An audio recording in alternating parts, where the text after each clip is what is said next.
വീട്ടിലല്ലേ കൊടുത്തത്. അവൻ മരണക്കിടക്കയിൽ കിടക്കുമ്പോൾ പോലും ഈ പെൺകുട്ടിയെ അവൻ തള്ളി പറയുന്നില്ല.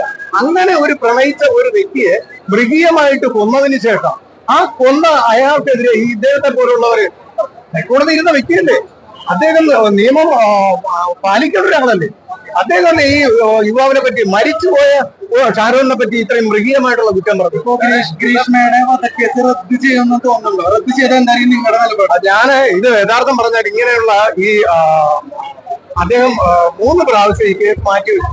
ഗ്രീഷ്മയ്ക്ക് വധശിക്ഷ വിധിക്കുന്നതിന് മുന്നേ 3 പ്രാവശ്യം മാറ്റി വെച്ചു. 2ാമത്തെ പ്രാവശ്യം മാറ്റിയപ്പോ ഇതിന്റെ നമുക്ക് മനസ്സിലായി, കാര്യം പൊതുജനം എന്ത് പറയുന്നു എന്നറിയാനാണ് ഈ മാറ്റിവെക്കുന്നത്, വിധി പറയാൻ വേണ്ടി. ഞങ്ങളവിടെ പറഞ്ഞതെന്ന് പറഞ്ഞാൽ ഉടനെ ഞാൻ പോസ്റ്റ് ഇട്ടു, വൻ പ്രക്ഷോഭം കേരളത്തിൽ നടക്കും. മാന്യമായിട്ട് ഷാരൂഖിന് നീതി കിട്ടിയില്ല എങ്കിൽ കൃത്യമായിട്ട് പിറ്റേ ദിവസം കറക്റ്റ് ഇരട്ട ജീവപര്യന്തമാണ് കൊടുത്തത്. മനസ്സിലായില്ല? അല്ല സോറി, വധശിക്ഷയാണ് കൊടുത്തത്. അതുകൊണ്ട് തന്നെ ജീവപര്യന്തമെങ്കിലും കിട്ടും എന്നുള്ള കാര്യം നമുക്ക് ഉറപ്പാണ്. പിന്നെ ഒരേ ഒരു അവസാനമായിട്ട് ചോദിക്കട്ടെ, ഈ മെൻസ് അസോസിയേഷൻ എന്നുള്ളത് സ്ത്രീകൾക്ക് എതിരായ ഒരു സംഘടനയാണെന്ന് ഒരു അപവാദമുണ്ട്. ആ അപവാദത്തിനെ കുറിച്ച് എന്താ പറയുന്നത്? അത് തെറ്റാണ്. കാര്യം ഏറ്റവും കൂടുതൽ ഇപ്പൊ എന്നെ വിളിച്ച് സപ്പോർട്ട് ചെയ്യുന്ന സ്ത്രീകളാണ്.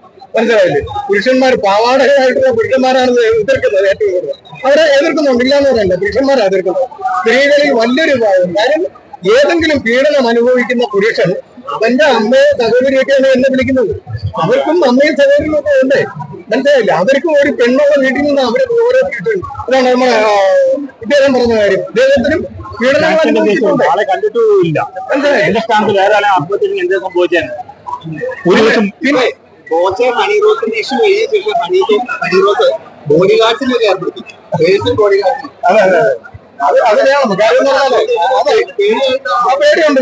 കാര്യം എന്ന് വെച്ചാൽ പുള്ളിക്കാര് പാലക്കാട് അവസാനഘട്ടം പാലക്കാടാണല്ലോ ഉദ്ഘാടനം. അപ്പൊ ഞങ്ങൾ ശക്തമായിട്ട് അവിടെ